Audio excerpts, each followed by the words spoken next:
नमस्कार प्रिय विद्यार्थियों, मैं जी के पठान, केमिस्ट्री टीचर। आप लोगों को लास्ट वीडियो में आईयूपीएससी नोमेनक्लेचर पढ़ाया था। आज के वीडियो में आईयूपीएससी नोमेनक्लेचर के कुछ एक दो और बिंदु है वो पूरा कर लेते हैं। 2 पॉइंट और है और समावेता आइसोमरिज्म को पूरा करते हैं। चलिए लेट्स स्टार्ट क्लास आईयूपीएससी। देखिए, आप लोगों को पता है आईयूपीएससी नोमेनक्लेचर का एक लास्ट में मैंने एक वीडियो बनाया था जिसमें एक लास्ट था ब्रिज बॉन्ड वाले कंपाउंड। देखिए, ब्रिज बॉन्ड वाले कंपाउंड ये इस प्रकार से, ये ब्रिज बॉन्ड वाले कंपाउंड है, ये सममित कंपाउंड है, ध्यान रखना सिमेट्रिकली है।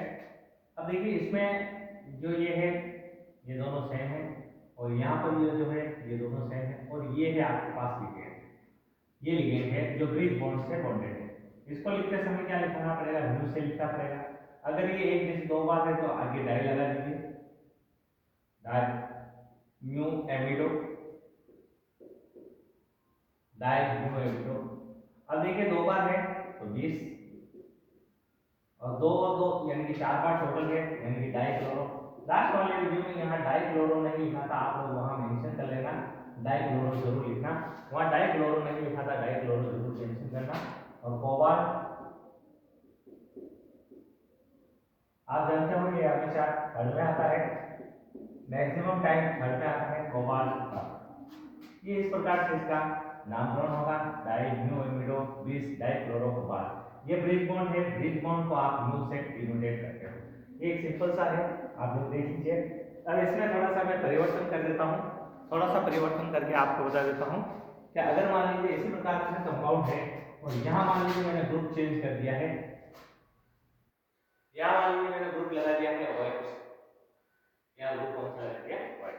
अब क्या होगा? अंग्रेजी वर्णमाला के अनुसार यानी अल्फाबेटिकल ऑर्डर में इनको अलग अलग लिखा जाएगा, क्योंकि दोनों अलग अलग हो गए। अब ये डाई नहीं लेगा। अब यहाँ से मैं मिटा देता हूँ, देख लीजिए, यहाँ से मैं मिटा देता हूँ। देखिए, ये है एमिडो, एस से शुरू होता है, ये है हाइड्रोक्सो, एच से शुरू होता है, तो अंग्रेजी वर्णमाला में पहले क्या आएगा? इसे लिखा जाएगा म्यू एमिडो।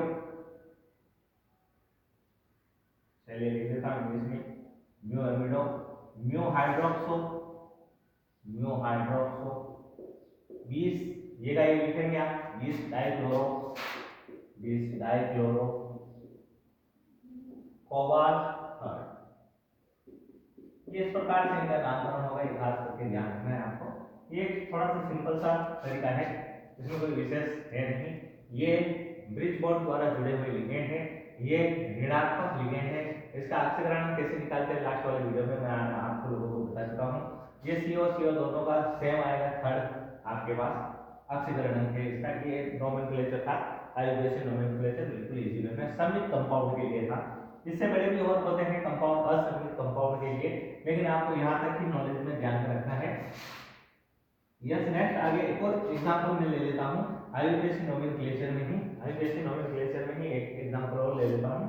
देखिए, एक एग्जांपल और मैंने ले लिया है यहाँ पर PTNS3 4 और PTCl4। इस प्रकार से मैंने एक एग्जांपल लिया। एक एग्जांपल ये है और दूसरा एग्जांपल आपके सामने ही एक और लिख देता हूँ मैं यहाँ पर, AgNH3 2 और AgCN2। देखिए, ये दोनों सेम है। ये आईयूपीएससी नोमेनक्लेचर का एक और टाइप से है, वो मैंने आपको ले लिया है। इसे कोऑर्डिनेशन एंटिटी कहा जाता है, ध्यान रखना, कोऑर्डिनेशन एंटिटी, कोऑर्डिनेशन एंटिटी, उपसंयोजक सत्ता एंटिटी। देखिए, ये उपसंयोजक सत्ता है ये और ये, यानी कि यहाँ पर दो प्रकार के कॉम्प्लेक्स है, दो कॉम्प्लेक्स है। ध्यान रखना, एक कॉम्प्लेक्स होगा पॉजिटिव चार्ज वाला और एक होगा नेगेटिव चार्ज वाला। और सबसे पहले आपको पॉजिटिव चार्ज वाला ही लिखना है। सबसे पहले आपको किसको लिखना है? पॉजिटिव चार्ज वाले को लिखना है। एक पॉजिटिव होगा अपने आप में और एक अपने आप में नेगेटिव चार्ज वाला होगा। पॉजिटिव और चार्ज वाले को सबसे पहले लिखा जाएगा, कैसे लिखा जाएगा? टेट्राइनिल प्लेटिनम सेकंड। देखिए, यहाँ सेकंड कैसे आया, मैंने आपको एक ट्रिक बताई थी सीधे कि कि प्लेटिनम जहां पर भी कोऑर्डिनेशन नंबर 4 बताएगा वहां उसका ऑक्सीकरण अंक 2 होगा, और जहां प्लेटिनम कोऑर्डिनेशन नंबर 6 बताएगा वहां उसका ऑक्सीकरण अंक 4 होगा। ये खास करके ध्यान रखना, यहाँ कोऑर्डिनेशन नंबर 4 बता रहा है, इस प्रकार से इसका ये होगा। और यहाँ पर इसका नामकरण करेंगे आप, टेट्राक्लोरोडो भी लिख सकते हो, क्लोरो भी लिख सकते हो, दोनों सही है, ध्यान रखना। टेट्राक्लोरोडो प्लेटिनेट, प्लेटिनेट इस प्रकार से इसका नामकरण है, ध्यान रखना। ये ऋणात्मक लिगेंड है, यानी कि नेगेटिव वाला चार्ज वाला ये लिगेंड है, तो इसमें धातु यानी कि मेटल के पीछे आपको 8 लगाना है, प्लेटिनेट सेकंड, इसे लिखा जाएगा प्लेटिनेट सेकंड से, ध्यान रखना, इस प्रकार से लिखा जाएगा। ये एक सिंपल सा इनका एग्जांपल लिया है हमने। इसी प्रकार से इसका भी नामकरण आप लोग कर सकते हैं, कैसे करेंगे, डाइएमिक सिल्वर फर्स्ट और डाइसाइनो अर्जेंटेट फर्स्ट, ठीक है। ये सिंपल सा एग्जांपल है, आप लोगों को बताया है, इसका एग्जांपल आपको लोगों को करना है, डाइएमिक सिल्वर फर्स्ट और डाइसाइनो अर्जेंटेट फर्स्ट, अर्जेंटेट हो जाएगा, ध्यान रखना। यहाँ पर ये नोमेनक्लेचर, यहाँ पर आईयूपीएसी नोमेनक्लेचर फिनिश होता है। और नेक्स्ट आप लोगों के सामने समावता वाला टॉपिक रखता हूं मैं, समावता किस प्रकार से होगी समावता, देखिए आप समावता, समावता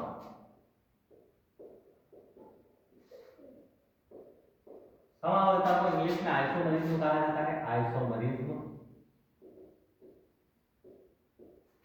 इसको याद करने का एक तरीका बता देता हूँ, देखिए यहाँ पर एक तरीका शो कर रहा हूँ। आपने देखा होगा एक डबल एसएस का बल्ला, डबल एसएस का बल्ला आता है, एस एस दो बार लिखा हुआ होता है, उसके ऊपर आप लिख लोगे यहाँ पर एस एस एस और यहाँ एस, एक इसका मतलब हो जाएगा स्ट्रक्चर,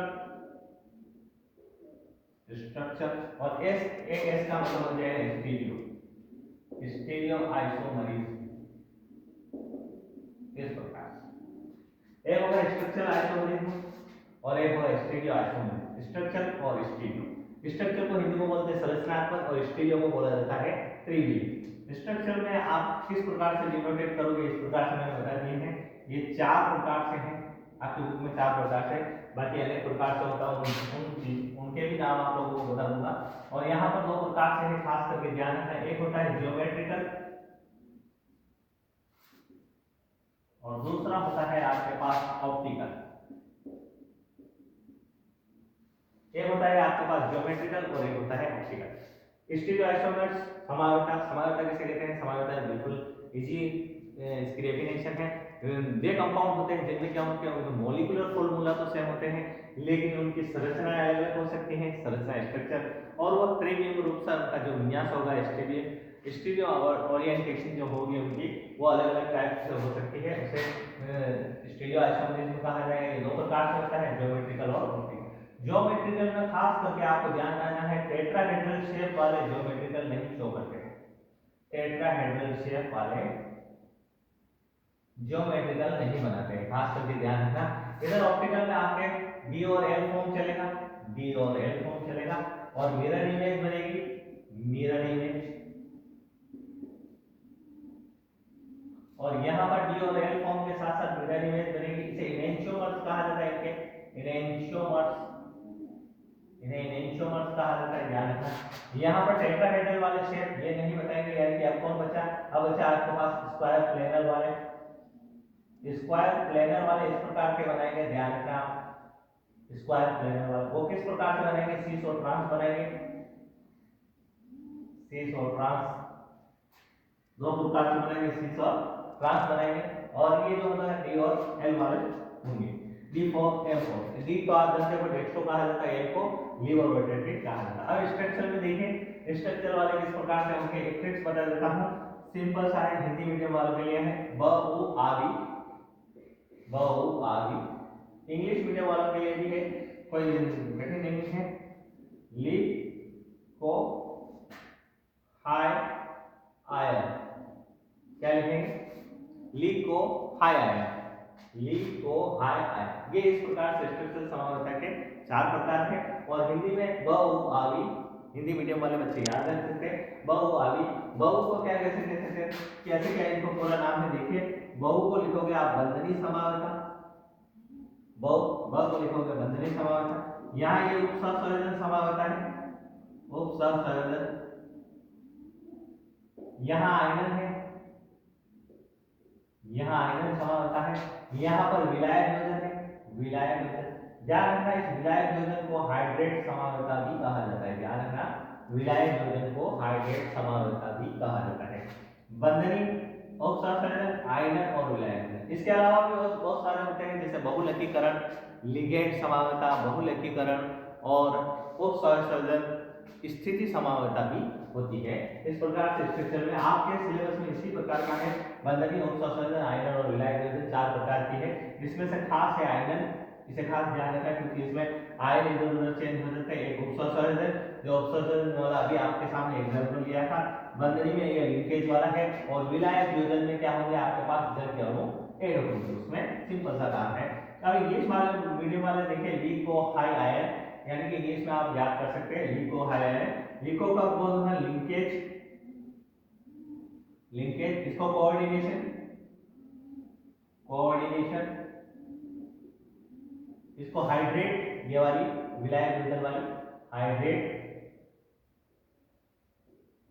और आयोनाइजेशन, आयोनाइजेशन आयनीकरण यानी आयनन समावता, आयोनाइजेशन यानी आयनन समावता। ये 4 प्रकार की खास करके ध्यान रखना है। एक और होती है लिगेंड वाली भी होती है, लेकिन लिगेंड वाले क्या है आपके सिलेबस में है नहीं, आपके कोर्स में है नहीं है। उच्च क्लासों में पढ़ोगे आप, हाई क्लासों में लिगेंड समावता भी होती है। एक और बहुलकीकरण समावता भी होती है और एक उपसंयोजन स्थिति समावता भी होती है। इस प्रकार से आपको ये ट्रिक्स बता दी है बहुआवी, इस प्रकार से आप याद रख सकते हो। बंधनी उपसंयोजन आयनन विलायक योजन। और इंग्लिश मीडियम वाले भी घबराने की कोई बात नहीं है। लिको हाई आयन, लिको हाई आयन यानी कि लिंकेज, कोऑर्डिनेशन, हाइड्रेट और आयनाइजेशन, इस प्रकार से इनकी समावता होती है। इनके उदाहरण लेकर के आप लोगों के सामने बता दिया जाएगा। यहाँ से स्टार्ट करता हूँ मैं पहले जियोमेट्रिकल और फिर ऑप्टिकल और फिर इधर से चलता हुआ यहाँ पर ये टॉपिक फिनिश करूंगा और लास्ट वाला टॉपिक वीबीटी और सीएफटी लेकर के आपका ये चैप्टर फिनिश कर देंगे। यस देखिए इस प्रकार से, किस प्रकार से है समानता किसे कहते हैं, समानता इसे कहते हैं एक कंपाउंड जिनके अणु सूत्र तो समान होते हैं यानी कि मॉलिक्यूलर फार्मूला तो सेम होगा, लेकिन जो उनकी स्ट्रक्चर होगी उनका sp2 आइसोमर्स होंगे वो अलग अलग होंगे, यानी कि उनके विन्यास अलग अलग प्राप्त होते हैं, संरचनाएं अलग अलग प्राप्त होती है। इसके कारण उनके भौतिक और रासायनिक गुणों में भी अंतर मिल सकता है, उनके भौतिक गुण और रासायनिक कम ज्यादा हो सकते हैं। देखिए फिर एक एग्जांपल देता हूं जियोमेट्रिकल में सिस और ट्रांस। जियोमेट्रिकल चलते हैं अपन, जियोमेट्रिकल में आप लोग जानते हो जियोमेट्रिकल में किस प्रकार से होता है। अभी आप लोगों को बताया टेट्राहेड्रल वाला ऐसा काम नहीं करेगा, टेट्राहेड्रल, टेट्राहेड्रल वाला ऐसा काम नहीं करेगा, स्क्वायर प्लेनर वाला ऐसा काम करेगा, स्क्वायर प्लेनर वाला ऐसा काम करेगा। ध्यान रखना जियोमेट्रिकल कौन से शो करते हैं, पूछा जा सकता है कि ज्योमेट्रिक टेट्राहेड्रल जो होते हैं वो ज्योमेट्रिकल शो क्यों नहीं करते हैं, क्योंकि उनके पास क्या होता है सभी तरफ इस तरीके से विन्यास होता है, उनके पास इस प्रकार से होता है, इसलिए ये शोर नहीं कर सकते हैं। जबकि स्क्वायर प्लेनर में क्या होता है इस प्रकार से विन्यास होता है। देखिए इस प्रकार से ये क्या है सिस और ट्रांस रूप में हो सकते हैं। इसमें सिस और ट्रांस आप कैसे लेकर के आओगे। यस स्क्वायर प्लेनर में देखिए एक सिंपल सा उदाहरण आप लोग जानते हो, सिस प्लेटिन के नाम से जाना जाता है। सिस प्लेटिन होता है कैंसर में काम में आने वाली एक औषधि है, सिस प्लेटिन कहा जाता है। इसका फॉर्मूला देखिए PTNS32 Cl, इस प्रकार से है। अब इसको सिस और ट्रांस के रूप में आपको शो करना है, सिस और ट्रांस के रूप में, ध्यान रखना है इसे सिस और ट्रांस के रूप में शो करना है, सिस और ट्रांस के रूप में। सिस के रूप में कैसे लिखोगे आप देखिए PTNS3, ये दोनों सेम ग्रुप एक ही साइड में हो जाएंगे तब इसे सिस कहा जाएगा। ध्यान रखना समकक्ष कहा जाता है हिंदी में। अगर ये दोनों ग्रुप अलग अलग अपोजिट डायरेक्शन में आ जाएंगे इस प्रकार से देखिए Cl इधर आ गया और Cl इधर आ गया और NH3 इधर आ गया और NH3 इधर आ गया, ये देखिए इनके अपोजिट डायरेक्शन में हो गए, ये अपोजिट डायरेक्शन। ऐसे क्रॉस में लेकर के आ जाना है आपको, एक क्रॉस ये हुआ और एक क्रॉस ये हुआ, उसे कहा जाएगा ट्रांस। कौन सा रूप कहा जाएगा उसे, विपक्ष रूप कहा जाता है। ये सिंपल सा ध्यान रखना है आप लोगों को, किसे सिस कहा जाएगा किसे ट्रांस कहा जाएगा। टेट्राहेड्रल वाले इस प्रकार का काम नहीं करेंगे, स्क्वायर प्लेनर वाले जरूर ऐसा काम करेंगे। वो कैसे काम करेंगे, जैसे प्लेटिन का एग्जांपल लेकर के बताया मैंने आपको PTNS32 Cl2, और इस प्रकार से इसका देखिए ट्रांस रूप ये है और सिस रूप ये है, समपक्ष और विपक्ष के रूप में इस प्रकार की ये समावता दर्शाते हैं। खास करके आप लोगों को ध्यान रखना है।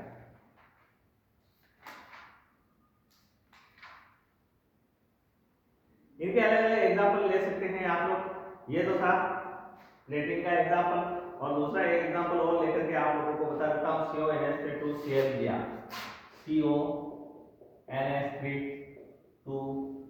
दिया। देखिए इनको अलग अलग टाइप से आपको पूछा जा सकता है कि इनके आपको स्ट्रक्चर बनाने हैं, ये आपको खास करके ध्यान रखना, लिख दीजिए। और ये नेक्स्ट एग्जांपल आपके सामने लिया है मैंने सीसो ट्रांस के लिए ही। देखिए कोई विशेष प्रकार का ये है नहीं, वैसे ही है जैसे आपने उसका एग्जांपल लिया था, CO लिया आपने और NH3 दोनों को एक साइड में ही रख लीजिए, NH3 को एक ही साइड में रख लीजिए और Cl और Br को अलग अलग साइड में यहाँ पर ये देखिए यहाँ इधर कर दिया, ये हो गया आपके सीस, ये दोनों ग्रुप एक साइड में हो गए, देख लीजिए। और ट्रांस कौन सा हो जाएगा देख लीजिए, ट्रांस हो जाएगा ऐसे अपोजिट डायरेक्शन में, यही ऐसे अपोजिट डायरेक्शन में शो कर दीजिए इस प्रकार से NH3 और यहाँ पर भी आपके पास NH3 और यहाँ Cl और यहाँ Br, ये अपोजिट डायरेक्शन में लेकर के आ जाओगे।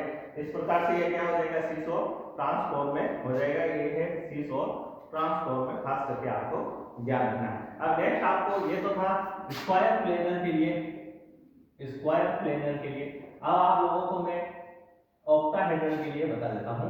ये जो था वो स्क्वायर प्लेनर के लिए था, अब आप लोगों को ऑक्टाहेड्रल के लिए बारे में बता देता हूँ। ऑक्टाहेड्रल में से एक खास इंपॉर्टेंट एग्जांपल है, मैं आप लोगों के सामने लिख करके बता रहा हूँ। देखिए ऑक्टाहेड्रल, ऑक्टाहेड्रल कॉम्प्लेक्स यानी कि अष्टफलकीय संकुल, अष्टफलकीय संकुल यानी ऑक्टाहेड्रल संकुल में किस प्रकार से होंगे, जैसे देखिए एग्जांपल आप लोगों के सामने लिया है, इसका एग्जांपल हो सकता है A3X3, इस प्रकार से ध्यान रखना।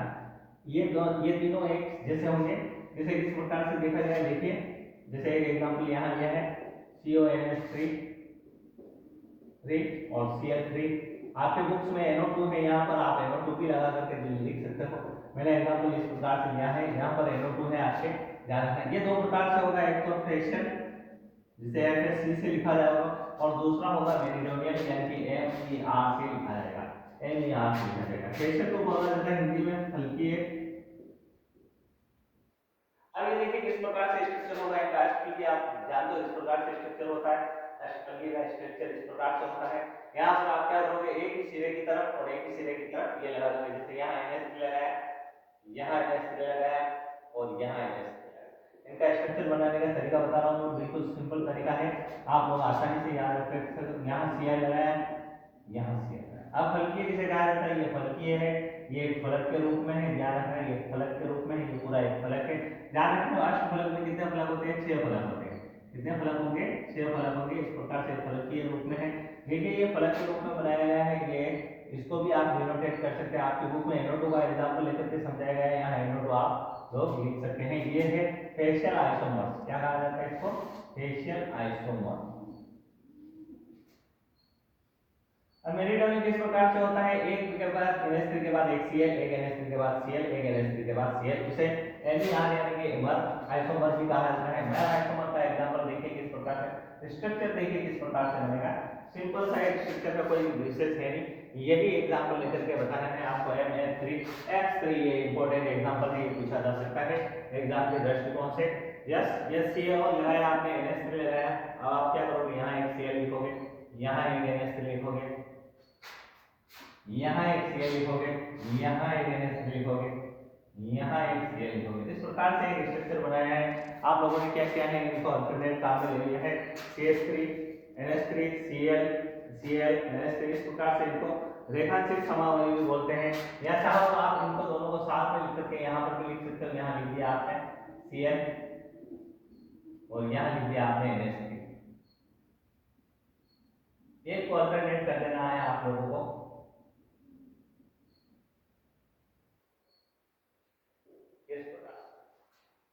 ये से क्या जाएगा, रेखांशित, क्या कहा जाएगा, रेखांशित, हिंदी में बोले जाते हैं मेरिडोनियल, MER से इसे शो किया जाता है। इस प्रकार से आपको डिनोटेट करना है, एक सिंपल सा आपको तरीका बताया गया है। एक ही अक्ष पे इस प्रकार से होंगे, ये एक एग्जांपल था आप लोगों के सामने। नेक्स्ट आपके प्रकाशिकी समानता यानी कि ध्रुवण समानता के बारे में बता देता हूं, ये आपके ध्यान रखना है, ये दोनों एग्जांपल खास है। प्रकाशिकी समानता, optical isomers, optical isomers, optical isomers के बारे में आप लोग वैसे जानते हो, इस प्रकार से है ऑप्टिकल आइसोमर्स। ऑप्टिकल आइसोमर्स आप लोगों ने पढ़ा हुआ है, ऑप्टिकल के रूप में लिया जाता है, प्रकाशिकी समानता है ये एक प्रकार की, इसे हिंदी में प्रकाशिकीय समानता कहा जाता है, प्रकाशिकीय प्रकाशिकी की समानता कहा जाता है ऑप्टिकल। इसमें दो रूप में चलेंगे, ये डी फॉर्म और एल फॉर्म, डी फॉर्म और एल फॉर्म के रूप में चलेंगे। इनके कारण इन्हें इनैंशियोमर्स भी कहा जाता है, इनैंशियोमर्स सरूपण, इनैंशियोमर्स भी कहा जाता है। डी फोर होगा डेक्स्ट्रो, डी फोर होगा डेक्स्ट्रो यानी दक्षिणावर्त घूर्णन, और एल होगा लीवो रोटेटरी यानी कि एंटी क्लॉकवाइज। एक तो क्लॉकवाइज रोटेशन होगा, दूसरा एंटी क्लॉकवाइज रोटेशन होगा। एक एग्जांपल के थ्रू बता देता हूं, देखिए आप एक एग्जांपल लिया है यहां पर मैंने PtEn2Cl2। देखिए ये एग्जांपल लिया है आपके सामने PtEn2Cl2। अब देखें यहां पर उत्सर्जन संख्या कितनी है, Pt की उत्सर्जन संख्या 6 है। ध्यान रखना है यहां पर इसका ऑक्सीकरण अंक जो आएगा वो 4 के बराबर आएगा, यानी कि इसका डेक्स्ट्रो और लीवो आपको इस स्थान में बना करके बता देता हूं इस प्रकार से होगा। यानी कि इसका देखो डेक्स्ट्रो डी रोटेटरी और एल रोटेटरी दोनों के रूप में ये काम में आता है। डी को क्या कहा जाता है, डेक्स्ट्रो कहा जाता है, और एल को क्या कहा जाता है, लीवो कहा जाता है। खास करके ध्यान रखना है। यहाँ पर मैंने प्लेटिनम लिखा और यहाँ पर आप लिखे Cl, इस प्रकार से Cl, और यहाँ पर आप और यहाँ पर इस प्रकार से इसको बना दोगे। यहाँ आपने बनाया En और यहाँ आपने बनाया En, इस प्रकार से आपके सामने ये डायग्राम हो गया। इस प्रकार से आप लोग बना सकते हो +2। अभी इलेक्ट्रोनेगेटिविटी करके आपने लीवो करने के लिए या डी और एल फॉर्म के लिए क्या होता है, इसका मिरर इमेज प्राप्त होता है। मिरर इमेज कैसे बनेगा, दर्पण प्रतिबिंब कैसे बनेगा, ये Cl यहाँ सामने, ठीक ऐसे ही ये प्लेटिनम। इसके और आप लोग प्रयास करते रहना ताकि क्या आप लोगों से ये बिल्कुल सही बने डायग्राम। और यहाँ पर हो जाएगा En, और यहाँ पर हो जाएगा एक और En का मतलब FN12 डाइमीन द्वितंतु लिगेंड है। और इस प्रकार से इसको यहाँ पर आप शो करोगे। ये इस प्रकार से डेक्स्ट्रो और लीवो रोटेटरी है। आपको डी और एल फॉर्म में लिखना है, ये डी और एल फॉर्म में सिंपल है। आपको एक दो बार इसकी प्रैक्टिस करनी है जाकर के आपसे ये बन जाएंगे। अलग अलग ऑप्टिकल आइसोमर्स है और सारे इनके एग्जांपल है। दूसरा एग्जांपल देखिए COEN3,